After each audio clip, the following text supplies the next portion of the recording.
Welcome to episode 75 of the Brainy Business, Understanding the Psychology of Why People Buy. Today's episode features a great discussion with Michael Manniche, founder and CEO of the Littery. Ready? Let's get started. You are listening to the Brainy Business Podcast, where we dig into the psychology of why people buy and help you incorporate behavioral economics into your business, making it more brain-friendly. Now here's your host, Melina Palmer. Hello, everyone. My name is Melina Palmer, and I want to welcome you to the Brainy Business Podcast. Today, I'm so excited to have Michael Manniche, CEO and founder of the Littery, as my guest. I won't tell you too much about the company and what it is, because we'll get into that during the interview. But when I learned about the Littery in a post on LinkedIn, I knew instantly it was a perfect example of behavioral economics being used to create a business that can help the planet and people from every country living on it by turning litter into lottery tickets. I'll let Michael tell you about it in the episode, and want you to know we reference several concepts and I mentioned some specific episodes from the back catalog during our discussion. You can find links to those and how to contact Michael in the show notes, which you'll find at thebrainybusiness.com/75 and within the app you're listening to. If you're already a member of the Brainy Business list, you receive an email from me every Friday with links to all that week's new content, including podcast episodes and new articles, so you can also access the show notes directly from there. If you're not yet on that list and would like to be, simply sign up for any freebie and you'll be automatically added. And for those of you in the States, you can sign up easily by texting the word Brainy, BRAINY, to 33777. You'll be added to the list and get a free copy of my ebook as a thank you. And now let's jump right into the conversation. Michael, welcome to the Brainy Business Podcast. Thank you, Melina. Nice being here. Absolutely. So I'm so excited to talk with you today. As I said in the intro, I learned about you through the behavioral economics group on LinkedIn, which I think now has almost 40,000 followers, people within that group. And someone had shared an article about what you were doing and I think a competition that you were in. And I was just amazed. I'm so excited about it. And so I sent you a connection request and a message saying, this is maybe a little bit weird, but would you be, you don't know me, but would you be willing to talk to me? So thankfully you were willing to talk to me and we can share about what you're doing at the Littery. So I would love if you can just give some background about the company and how it came about for the audience listening. Yeah, thank you. I guess I'm kind of weird too that I get intrigued when someone reaches out that, from the other side of the world with that kind of question that you did. So it was a good way of doing it, I guess. Yes. Yeah. My company is called the Littery, and it's actually in the name we have the problem and we have the solution. So the first thing I invented was the name, because the Littery, if you look it up, it's a word that doesn't exist anywhere, but now it exists. So what we're doing is I have basically, as long as I can remember, been quite annoyed, and it has increased the older I get, about people's behavior when it comes to littering. And the reason why behind my frustration is because I think it's totally unnecessary. Right. Mostly. There is always litter bins, only a few steps away. So it seems so unnecessary. Right. And at some point, some years back, I came up with an idea because I understood that this is a behavior problem. I mean, before there were humans on Earth, you couldn't find litter. So it's us creating it. Kind of obvious. So I came up with the idea, maybe since it's a behavior problem or basically an attitudinal problem, we have an attitude that litter is just trash, so whatever, doesn't matter. If we change the attitude to litter, the behavior change would follow. That was my idea. And what would be strong enough? Because I know that it has been a lot of these organizations. In America, you have Keep America Beautiful. I'm from Sweden. We have the similar organization. When I was young, in the 60s, I'm that old, I learned in school about, to be honest, it was in the 70s when I was in school, but I learned about, you shouldn't litter, you should go to the bin, it's bad for the environment, already in the 70s. So, but if you look at my generation and the next generation, we all learned that in school, but the problem is not gone away, and this is a long time ago. So education only doesn't seem to work. It's probably good, because I guess if we didn't have education, I don't want to think about how the streets would look like or the oceans, but it's not helping as much as it has to. So then I came up with the lottery thing, because, lotteries is something that has been around. I've done some research. It started 4,000 years ago in China. Wow. So you could say it's a proven business model. Right. And as you know, lotteries exist all over the world. So it doesn't seem to matter what type of ethnic group you are, or what social, what do you call it? Class or... Class. Lotteries, they work on all humans, because it taps into something that the greed in us. If there's money in something, people get excited. So I thought maybe I could turn all litter into lottery tickets, because you don't treat lottery tickets. I mean, if you imagine a scratch card, if you haven't checked it, it's still unused, you wouldn't throw it away. Or if you dropped it, you wouldn't leave it on the ground. Right. So that was my basic idea. And from that point, I started doing a lot of research about how could I invent a business model that makes it possible to actually pay out prize money if people stop littering and hit the litter bins, because that wasn't obvious. After a year or two with a lot of research, because I'm not in the waste management business, I was coming from the real estate business, I saw a way how to do it. And then I did a test in Sweden, in my home country, because if you get an idea, I think most people believe in their own ideas. Right. At least I did. And I felt this is great. And I, of course, talked with people, and they say it sounds like a good idea. But I wanted to test it. Would people actually change their behavior before I ended my old career and started a new business? And I did, and I can tell you more about that. But basically, what happened was that the results were even better than I suspected, and that made me throw myself out there and start this company. Absolutely. And I love the example that we're going to get into here for how it works. But the summary, as far as my understanding of the Littery, is that you have an app on the phone. And so if I throw away garbage or litter and I put it sorted properly in the right bin, it's a smart litter bin, garbage can, whatever you want to call it, and that it knows that I threw litter away, I put it in the right bin, and then I get a lottery ticket on my phone and can win up to however much. Of course, when we have enough cities as customers, it could be, the next Powerball. If you have the vision that this is adopted in a bigger scale, then you could be set for life. Right. And so one of the things we were talking about before we started recording on the call here is that with behavioral change, one of the things, it seems like you can't get people to change their behavior. That's something people say all the time. Well, you can't change it. That's what people have always done. Like you said, humans have been littering for a very long time, and we've tried to educate. It doesn't work. So you can't, quote unquote, can't change behavior. But one of the things I talk about on the podcast all the time, and why I love what you've brought into play here, is if you find the way that the brain naturally is triggered and making decisions and can attach yourself to a process that already exists, you can actually change behavior incredibly easily without a lot of effort. Obviously, you've put a lot of effort into creating the bins and all that. We've talked about that a little bit and potentially come back to it at the end. Of course, but not the real driver. Getting them to change. Yeah.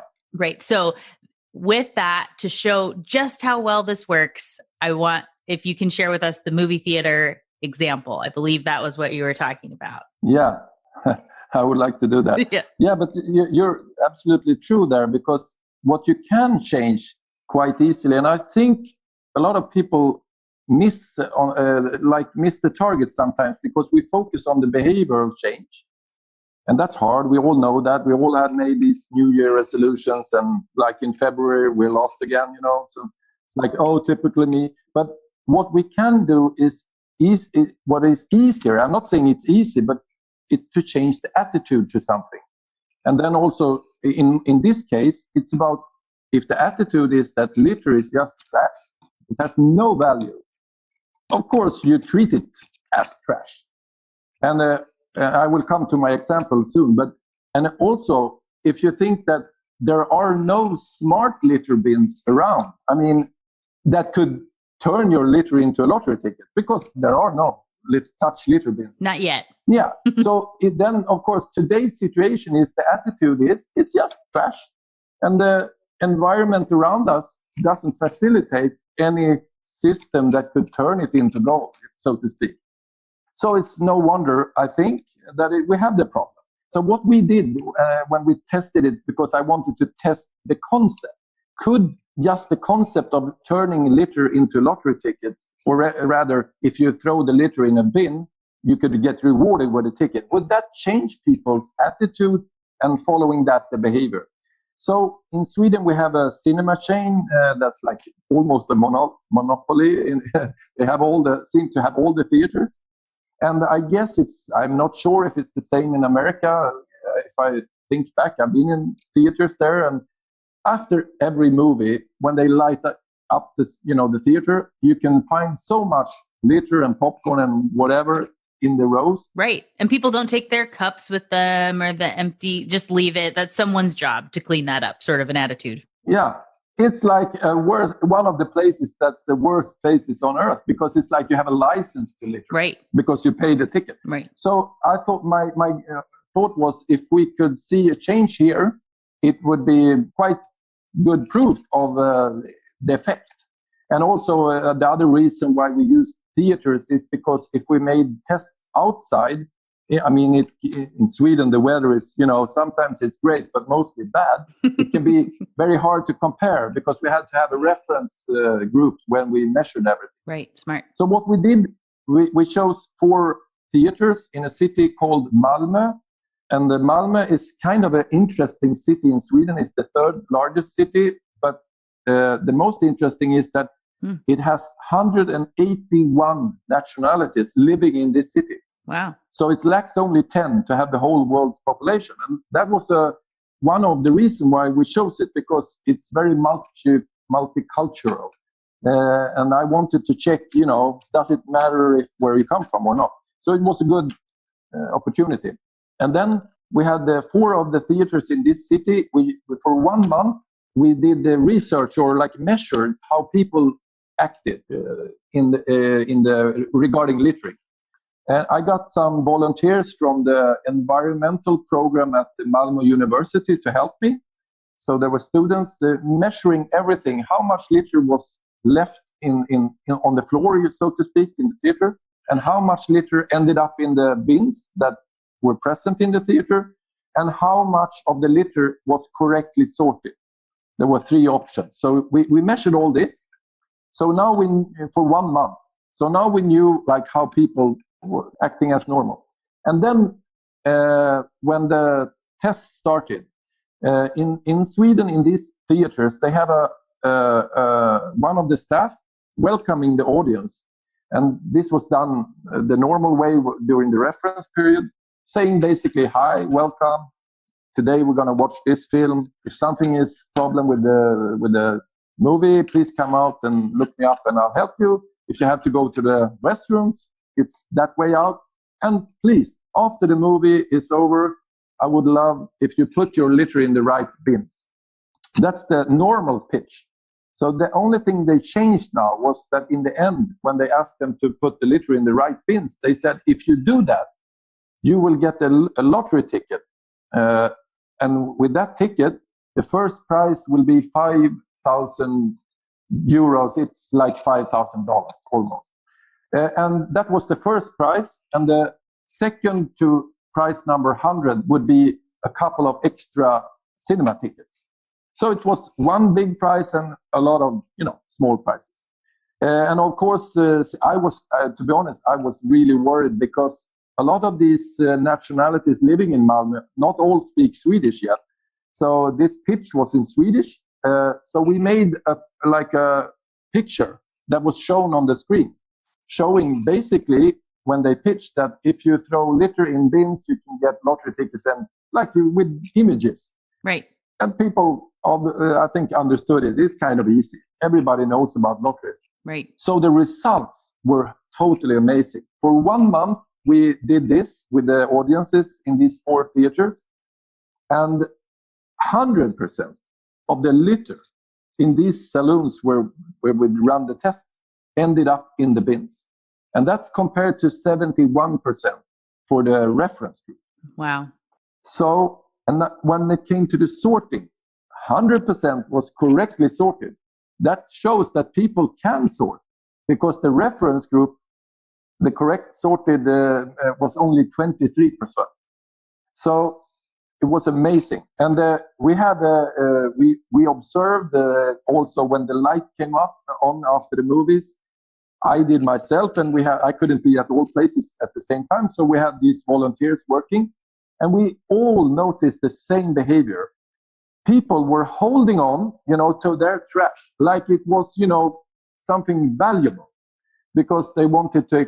We didn't have our machines, as you explained how they work. It was quite good explanation, actually.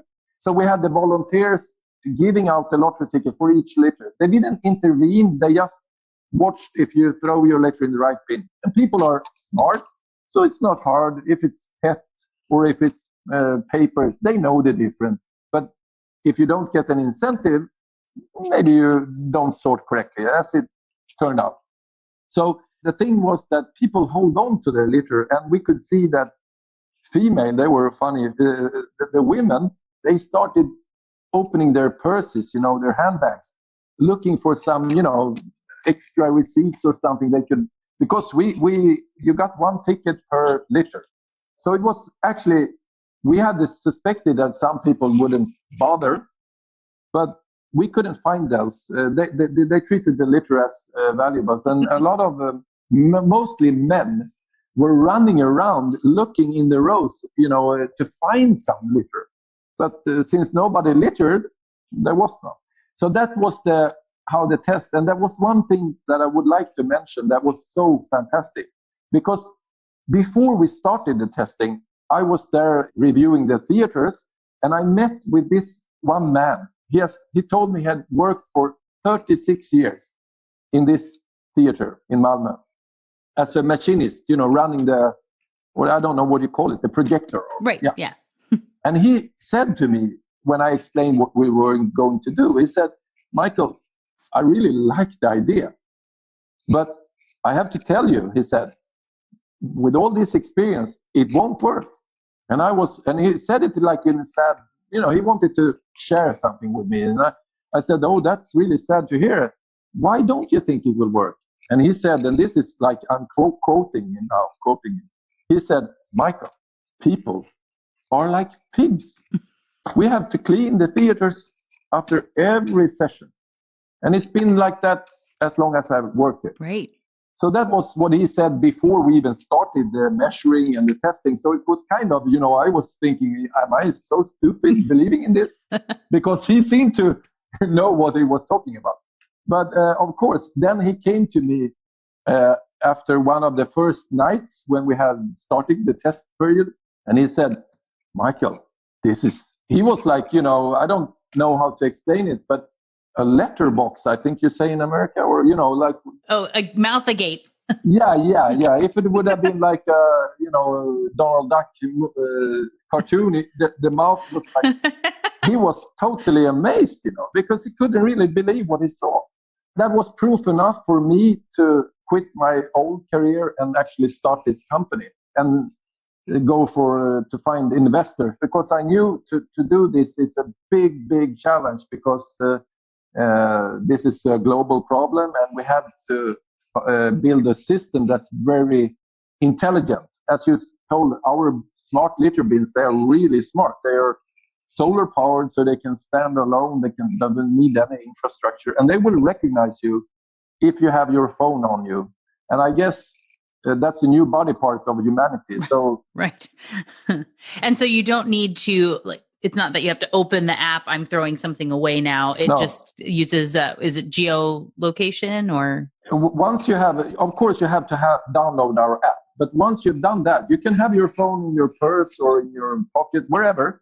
As soon as you open the hopper of our bins and throw something in there, it knows that you're there because it turns your phone. I don't know how technical I should be, but it turns your phone into a beacon, and the bin can recognize the beacon. So we know it was you, and that's how we can address a lottery ticket to your account in your app. But you don't have to take out the phone or do anything. You just act as normal when you throw something there. But then we're not only having the ambition to solve the littering problem. That's the main focus because, all the problems that comes with it. But we also at the same time want to help people sort correctly because the planet is suffering from another problem, a big challenge. We're using too much of our resources. I think on average, in the global average is 1.6 planets we're using at this moment, and we only have one. Right. So it won't be a viable way of leaving it to our next generations. So what we want to do is to help people sort correctly, because if we sort correctly, we create more value of the recyclables, and it's easier to recycle them. Right. So inside the bin, we have a camera, and that camera uses computer vision. It's artificial intelligence where the camera can, basically as a human, we can see the difference between a PET bottle or a cigarette butt or a metal can or piece of pizza. I don't know. Yeah, piece of pizza. Yeah. Or if someone would try to cheat, it can see, it's a stone, Oh, yeah. Maybe the stone belongs in the nature. So that's how we can help. If the people throw the litter in the right litter bin, let's say it's for paper. If you throw paper there, you get a lottery ticket. But if you hit the plastic bin with the paper, you will get a notification saying, "Thank you, Melina. Thank you for hitting the bin. That was great. I'm sorry, it won't be a lottery ticket reward this time because it was the wrong bin. But if you hit the paper bin next time, Melina, you will get your lottery ticket." And when we have tested this, people learn super fast. I bet.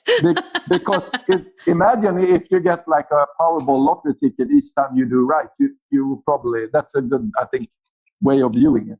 Yeah, absolutely. And I really enjoyed when we were talking about this in sort of our pre-call, you were explaining about the artificial intelligence and building that in, and how that was a piece that you thought would be easier to where, it seems like there must be pictures of all of these things and I can just program, you or the team, we can just program it in and it'll just identify this is paper, this is plastic, there are things, but that is not what happened. I was, because as I told you, I've been in the real estate business and we don't use AI, at least not when I worked there, and especially not image recognition. So I learned a lot during when we did the R&D because I was very naive. I thought there are a lot of pictures around the internet on trash, so maybe you could train your AI model on that. But that's not how AI works. AI is smart, but it's actually not that smart. So you have to train the data sets with the material in the same condition as the camera is located. And in our case, the camera is located inside a bin. Right. So it has to be the right lighting. We have solved all these things, so it works now. And when you if you look around on the internet and try to find data sets of images with litter, different types of litter inside bins, right, you will find nothing. Zero. Yeah. Because why would anyone have taken pictures of that before this? Yeah. Nobody did. So my first thought that it would be easy was more showing that I was very naive when it came to AI. But luckily, we have found a way of solving it. And at this stage we are at now, we're still at the early stage. The AI has to be trained further. So today it's like, when you train kids, I asked you also in our pre-talk that you have kids. Yes. And, when you train them when they're really small, they're kind of stupid. You think, will they ever learn, And it's the same with AI. You have to train it a lot. Right. But it gets smarter over time. So, of course, our AI, even though the infrastructure and it is there and it works, it has to be trained more thoroughly, because let's say someone gets the idea and that this happens because it's money involved, that, I can take some gravel from the ground and throw it in the bin and I get lottery tickets. Perfect. But the AI will see, this seems to belong in the nature. Right. Leaves don't count. It needs to be paper. Right. Yeah, exactly. So you get the nudge that, thank you for hitting the bin, but this seems to be, belong in the nature. So you don't get the lottery ticket. So it's an efficient way of, there is no gain from cheating. Right. But of course, there are some materials maybe that our AI still hasn't learned. So, but we have solved it at this stage in the way that in the terms and conditions of the lottery, we have, when we have the drawing, we will check, we have an image of each lottery ticket is connected to one image. Oh, of the litter? Yeah, because when you go to the litter bin and throw something in there, it creates a lottery ticket. And that lottery ticket has like a number. Mm-hmm. But it also is connected with the image of what you throw in there. Mm. So let's say that the AI didn't spot correctly.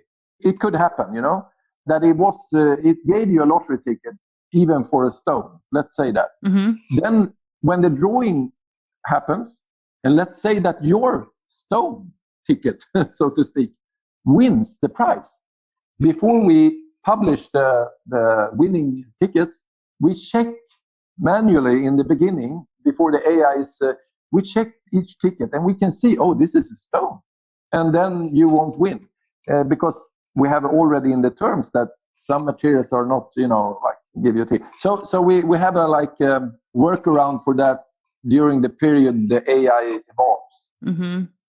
And I'm sure you've worked this is the previous banker, financial institution person in me, and that I'm sure there's something so that you don't have receipts with account numbers that are being publicly put out have you thought about that piece as far as? How do you mean? So if I went to the bank and I got a receipt that has my account number on it and I throw this piece of paper in the bin and then there's a picture from the paper that's in the bin that's material that I don't want out. That was a really interesting question. I actually never got that one before. But what I can tell you is that, of course, our system we're following in Europe, we have the GDPR laws. Right. They are even strict.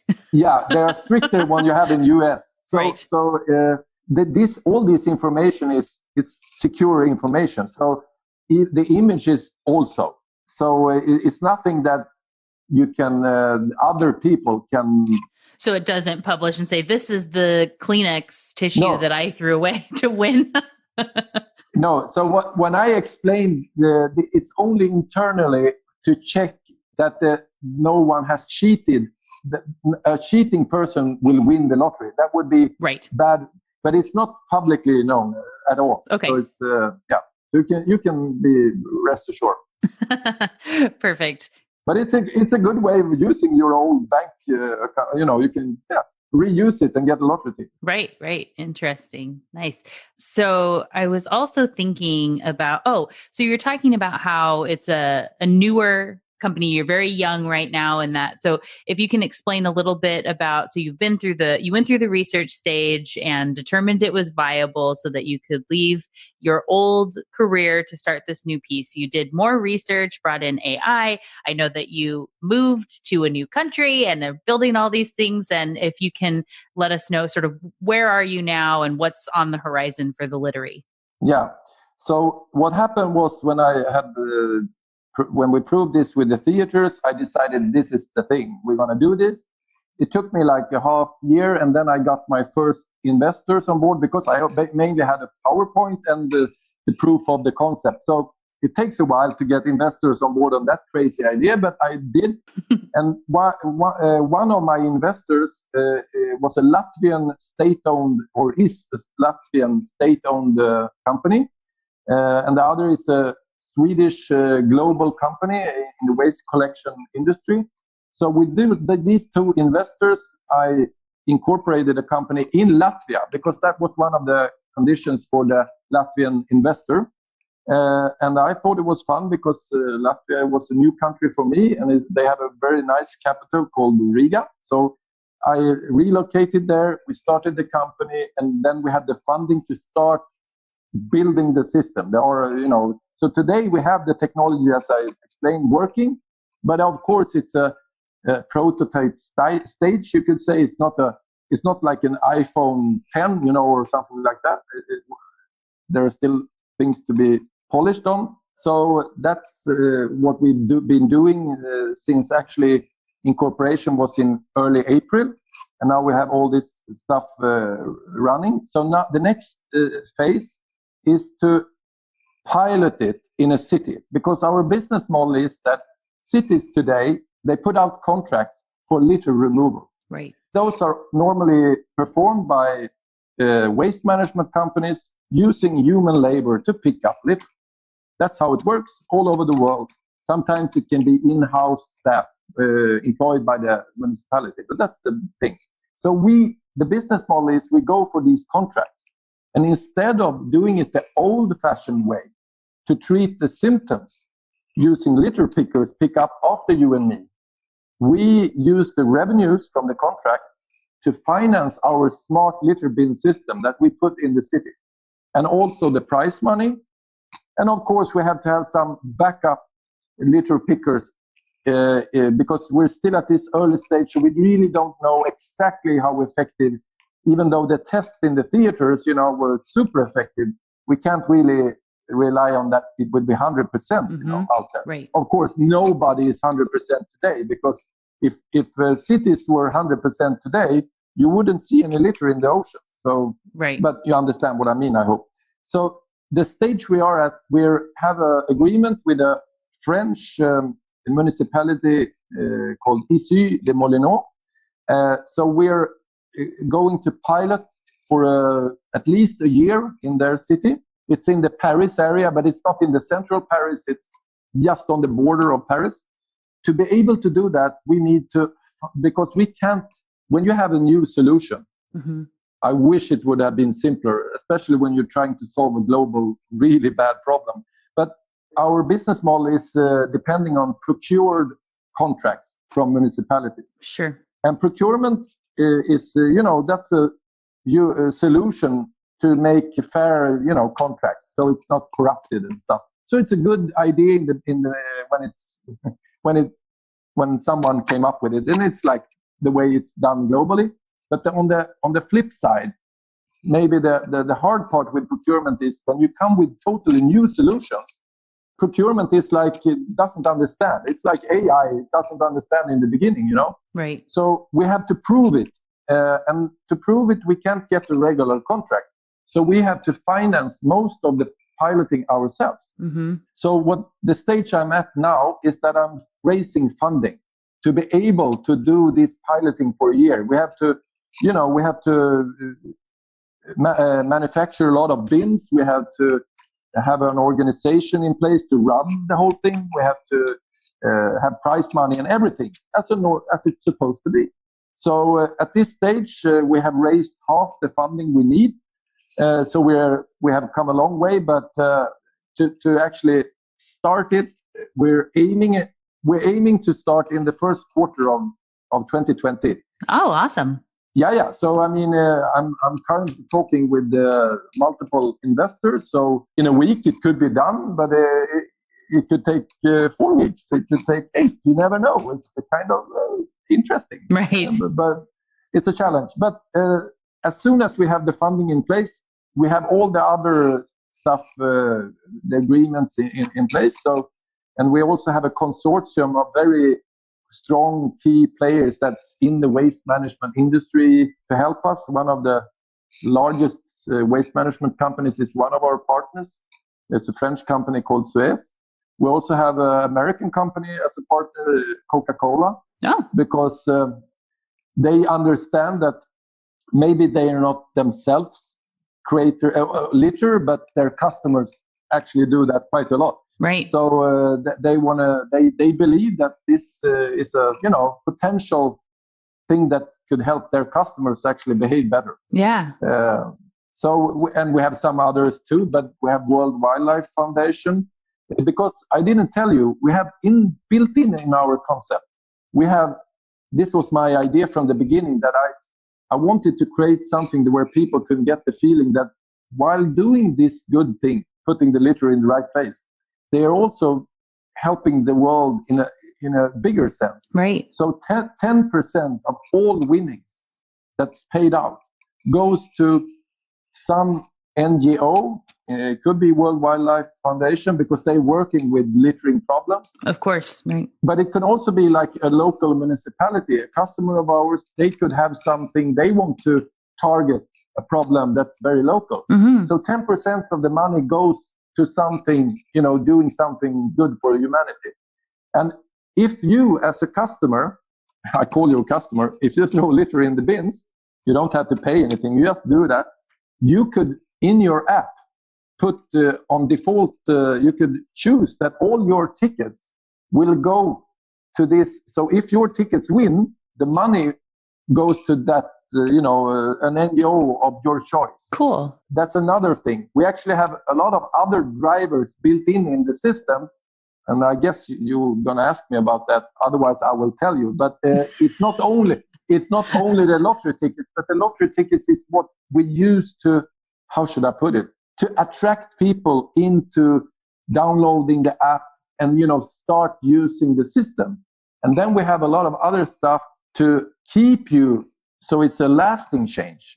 Right, right. And I want to ask about you talked about some of the professors that you've worked with. And I know you have a professor of, I don't know if it's behavioral economics specifically, but you have a very notable person on your board, I believe you had said. Yeah. And then you were talking with a few of the economists about lotteries. They understand, but they've never bought a ticket. And I think this is a really telling example of how this can work and make such a great impact for people. If you can tell a little bit about that story. I will do that. I'll tell you about the behavioral science expert that we have on our team. But first, I think I know what you're thinking about, because in our pre-talk, I happened to mention this.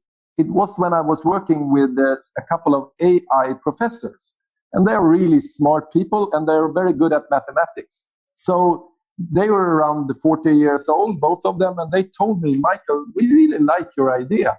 I was, interviewing them about AI, how it works and what I can expect. And they said, we like it, but it won't work, because who is stupid enough to buy a lottery ticket? We can do the math. The odds are horrible. And I said, okay, I understand. But I told them that, I asked them, that lotteries has been around 4,000 years and it's regulated in every country for a reason, Yeah, but those are stupid people. I'm just quoting them. And then I said, okay, let's try this.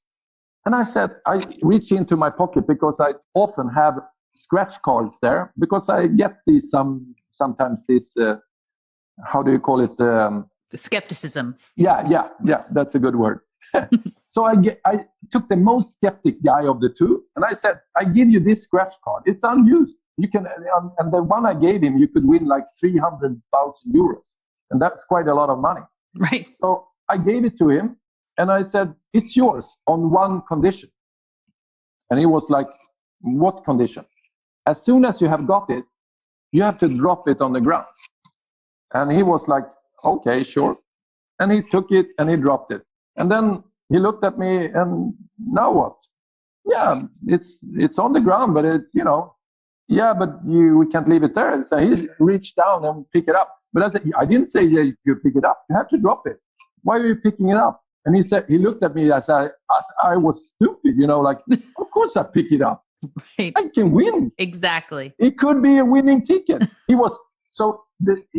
he was looking at me, like, are you crazy? Of course I will pick it up. You gave it to me. And then I said, like, I rest my case. And right. we started laughing, all of us. And I understand that some people don't buy lottery tickets. If you in America, you have the Powerball. Right. And the odds of winning the Powerball is 1 in 292.5 million. Right. Not That's great. bad off. Not great. But still, it's the world's biggest lottery. Right. Because we think this way, that you don't buy a lottery ticket assuming you're going to win $1. You're assuming you're going to hit the jackpot. Right. And as soon as you bought the ticket, you get a dopamine kick. That's why lotteries, sadly, are addictive. Right. But if you get addicted to our lottery, what will happen is that you don't get the problem that you get with other lotteries. That you can, if you start buying so many tickets that you go bankrupt yourself. Right. Here in our case, you will get a lot of fresh air, a lot of exercise. You clean up your city, and potentially, if you do that a lot, I guess you will win some too. So it's that's right. the big difference here. We don't charge you; you just do the right thing. Mm-hmm. That was a kind of an interesting moment to see the reaction. And it's so telling so I'll make sure to link to the episodes on optimism bias in the show notes, as well as, in this case, this is a framing example too. When you're thinking about the idea of paying out money to buy a ticket, they would say that's silly. Why would anyone do that? Or that's stupid, right? Yeah. When it's just a free thing and it's sitting on the ground, why would I not pick it up? That's stupid, right? So when you reframe the position and you turn all the garbage into something that has value, that it could be this great thing, it just completely changes the conversation and the behavior. And that's why I love everything about it. I'm so excited. Yeah, and that's so cool, because as you're more scientifically trained than I am, but in this particular category, perhaps I know that you have a lot of training I don't have. but it's great. I'm more acting out of like intuition, but because I've been working with sales all my life, so I've seen a lot of how people, what triggers them and not. But this is exactly what it's so interesting, because the attitude to, in this case, litter, can change so quick. Because if you look at the cigarette butt and you see a cigarette butt, but today when I look at the cigarette butt, can you just guess what I see with my internal eyes? Or I see like a lottery ticket. Right. Yeah, and then when it's reframed like that, it changed directly. If it's stupid to pick up cigarette butts today, it's stupid not to pick them up tomorrow. Right. So it's really interesting. And then to talk about our professor that we have on board, his name is Agnes Stiebe. I don't know how you call it when you get your like professorship or when you do the research. Tenure or something. Yeah, something like that. I'm not English speaking native, but he did that at MIT in America. Mm-hmm. But now he's based in Paris at the university there, which is that was also how we got connected, because we are doing our piloting there. So he heard about what we were doing, and he called me and said, let's talk. And from then, that day on, he is part of our team. And he has introduced other social principles that we use within our smart technology system. Of course, there is the learning thing, because we have to learn people, teach them that the litter just became a potential lottery ticket. But then there is also other stuff, like we can compare. If you imagine in a city, you have different parts of the city, townships, or different areas. So we can compare how we can show them in the app, and actually on the bins also with screens, what's happening around you. And that also, we can also show, because today people in their mind, especially in cities that's very dirty, the belief of the norm is that the norm is to litter. So what does it matter if I do it? Everybody's doing it. Mm-hmm. Herding behavior, yeah. Mm-hmm. Yeah, but since our bins are smart and we know the population, we can show you that the norm suddenly is actually hitting the bins. Right. And that can turn the spiral positive. That human beings, we are quite interesting. We want to do or behave as the norm, at least most of us. Right. So that's another thing we can use. We can also use things like competition. We can, you can compete against your friends, or city against city. a lot of these things we are going to try out during the pilot, how to calibrate and find the best ways of doing it. But these are things that's very interesting, I think.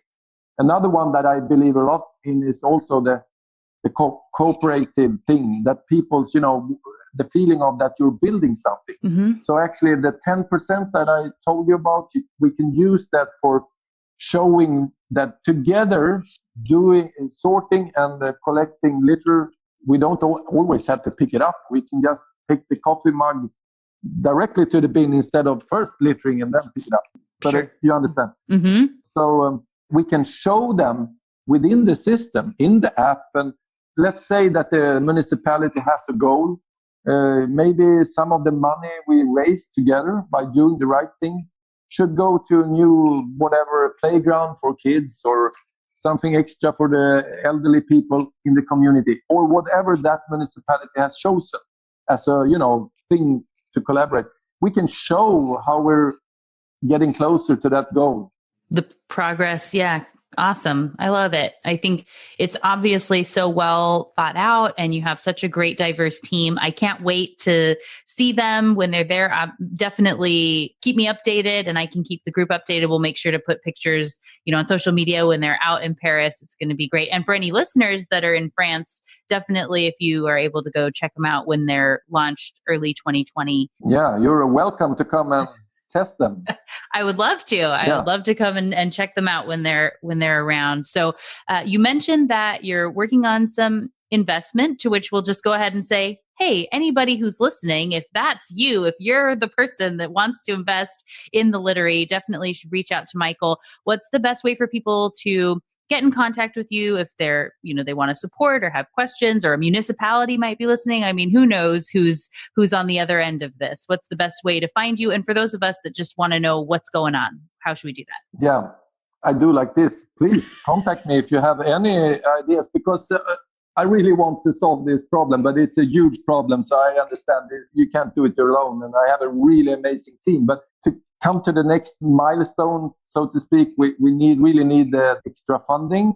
And of course, if there are municipalities interested, we sure will listen. I have to say, I was attending the C40 conference 3-4 weeks ago in Copenhagen. That's, the 94 of the biggest cities in the world are fighting climate change. Mm-hmm. And I was mingling there, and that resulted in like 20 mayors from around the world contacted me afterwards. Awesome. So last week I had a meeting with the Paris mayor.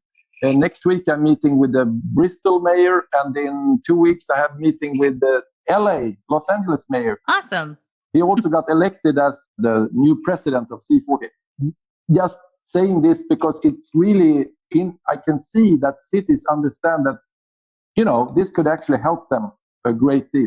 Absolutely. Awesome. But how to reach out? I would say the easiest way is to go to the Littery, littering.com. You won't find the perfect website because our focus and all the money we have raised, we have put in to build the system, not a fantastic website, since we're not launched yet, so the focus has not been built. So you won't find such a great website, but you find the information there and how you can contact us. Perfect. So in that perspective, it will work just fine, I guess. Love it. And I'll put a link to that in the show notes for anybody who wants to go check that out so they can contact you. And I'm so excited.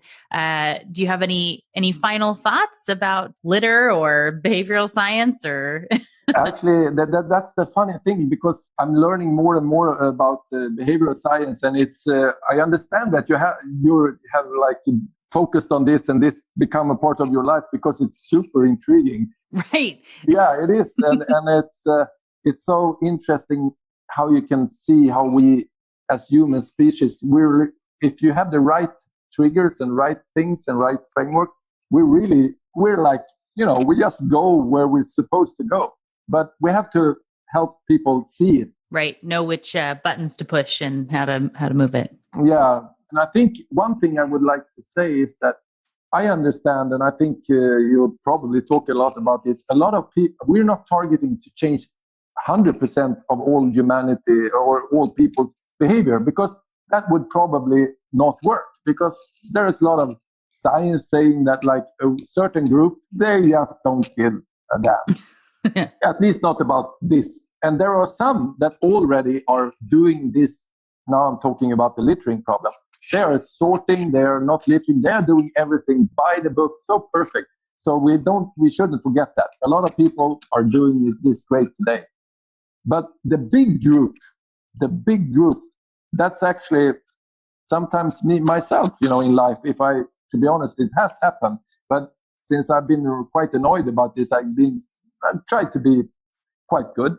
But anyway, the big group, if we can push them into being more like the ones that's already perfect by using these incentives, then we can actually solve the problem. It doesn't matter if some people still litter.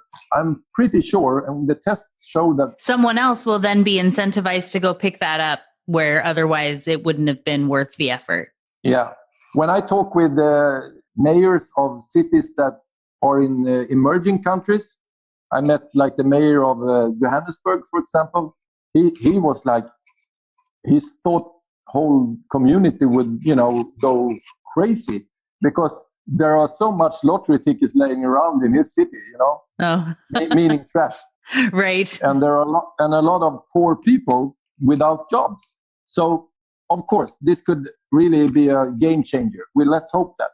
So what I would like to say in the end is if you have any questions, suggestions, ideas or whatever, or if you want to invest even greater, then reach out. And as we say in our slogan, when litter hits the bins, everybody wins. I love it. So that would be a good ending, I guess. That's the perfect ending. There's nothing more to say. It's perfect. We'll have links in the show notes, like I said. And again, Michael, thank you so much for telling us about the Littery and what you're doing there. It's a wonderful, wonderful project. Thank you for having me, and good luck with your podcast because I think it's great. Thank you. Appreciate it. In case you couldn't hear my excitement throughout the conversation, I love the Littery. Fantastic idea, helping to change behavior for the better, and so much we can all learn from Michael. One of my favorite things is, as he said, he doesn't have a degree in the area. He used intuition and research to prove a concept that will change the planet as we know it. He found great partners to work with to help what he knew in his gut was right.